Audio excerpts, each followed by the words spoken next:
Your home equity is a very powerful tool, but if you treat a HELOC and a home equity loan as the same thing, this is a massive mistake. How they work, how you pay them back, the risks involved, they're completely different. In today's video, I'm going to be breaking down the pros and cons to each so we can find a good fit for you. And be sure that you stick around to the very end because I'm going to give you 5 financial blind spots that could save you from a disaster.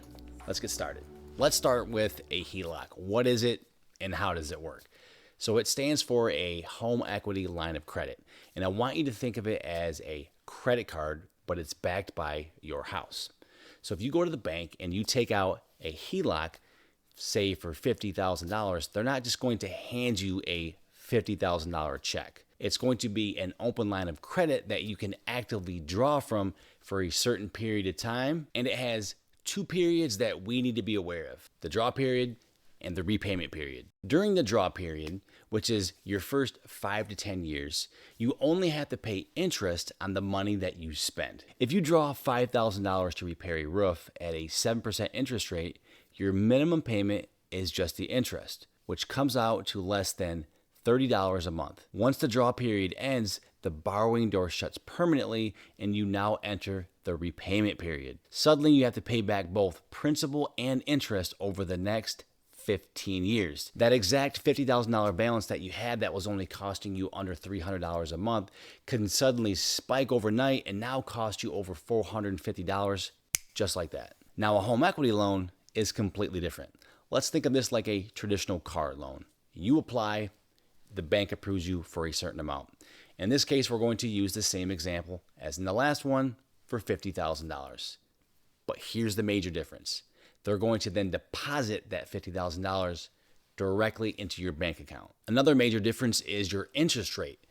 The interest rate is going to be locked in from the beginning and is going to stay consistent over the next 10 to 20 years, however long it takes you to pay back this balance. Let me give you an example. If you take out $50,000 at 8% interest over 15 years, you will pay roughly $478 every single month until it's paid off. But keep in mind, this is a one and done setup. Once you start paying it down, you can't reborrow the cash. Let's say in 2 years, you need another $10,000. You're going to have to reapply for the loan again and pay all those original closing costs like you did originally when you took out the home equity loan. How do you then decide which one is going to be the best fit for you?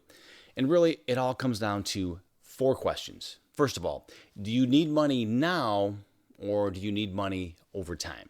If you're doing a home renovation in phases over several months, a HELOC gives you the flexibility to pay contractors as you go. But if you have one single big bill, like buying a rental property or fixing a roof, a home equity loan is going to give you a lump sum right up front, which in this case is going to be a better fit for you. The second question, do you need a fixed monthly budget? If unpredictable bills keep you up at night, then a home equity loan may be the best fit for you because your rate's going to be fixed and it's never going to fluctuate. It's going to stay the same. Number 3, where are interest rates headed?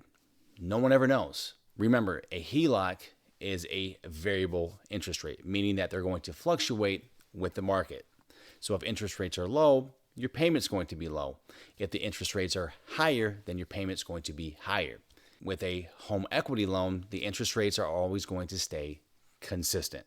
And then number 4, can you handle a jump in your payment over the coming years? Because remember, with a HELOC, once that draw period ends, your payment is going to spike. Who knows how much? I don't know, but it will spike, and you have to be sure that you can handle that additional payment every single month within your financial budget. Let's now focus our attention on the 5 blind spots that people miss and how to help you avoid them. Now, this is where most financial videos are going to stop. However, there is some additional fine print that I feel that you really need to be aware of, that way you don't get yourself into a financial trap. The first blind spot is what I call the free money calculation. Just because your house went up $100,000 in value doesn't mean that you can borrow $100,000. Lenders have something called a combined loan to value, or CLTV for short, which typically caps the amount of money that you can borrow from your house to 80 to 85% of your home's appraised value. If your home appraises at $400,000 and you still owe $270,000 on your primary mortgage,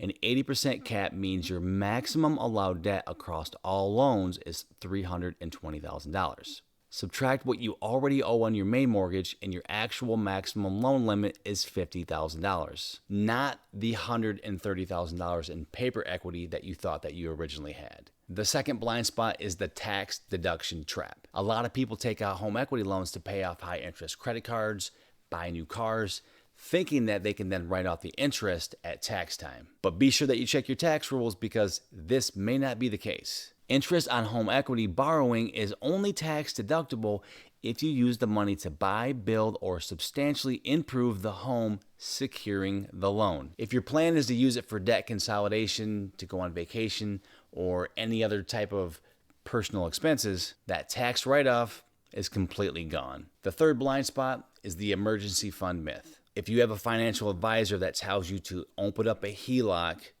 and to just keep it in an account as a backup safety measure for emergencies, be extremely, extremely careful here. What you need to remember is a HELOC is not a savings account. Standard loan contracts allow banks to freeze or reduce your credit line if the value of your house drops or the economy drops, which is often the time that most people lose their job and they actually need emergency money. The fourth blind spot is what I call the velocity banking math trap. You may see videos online where people are promoting using a HELOC to rapidly pay off your main mortgage by taking your entire paycheck and just sweeping it right into it. But mathematically, swapping a 3.5% fixed primary mortgage rate for an 8% variable HELOC rate actually increases your interest cost per dollar borrowed. The secret behind why those strategies actually work isn't just the HELOC itself. It's spending less than you actually earn and throwing the rest at the principal. You can still pay off your mortgage just as fast without taking on the extra added variable risk of extra interest. And finally, the fifth blind spot is ignoring modern hybrid HELOCs. Many people are under the assumption that they have to choose between a flexible variable rate and a rigid fixed loan rate. But I'm starting to see that many banks are now offering this hybrid HELOC approach that we can take advantage of. And these allow you to draw money more flexibly, just like a credit card. Here's what makes these unique.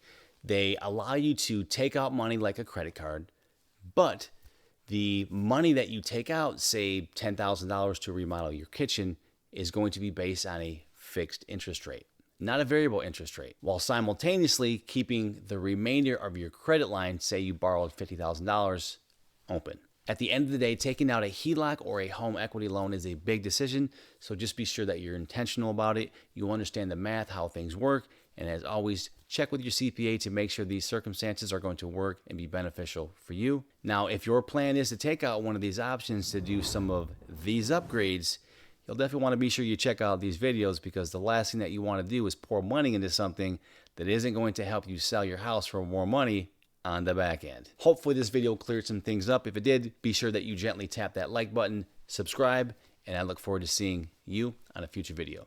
Take care.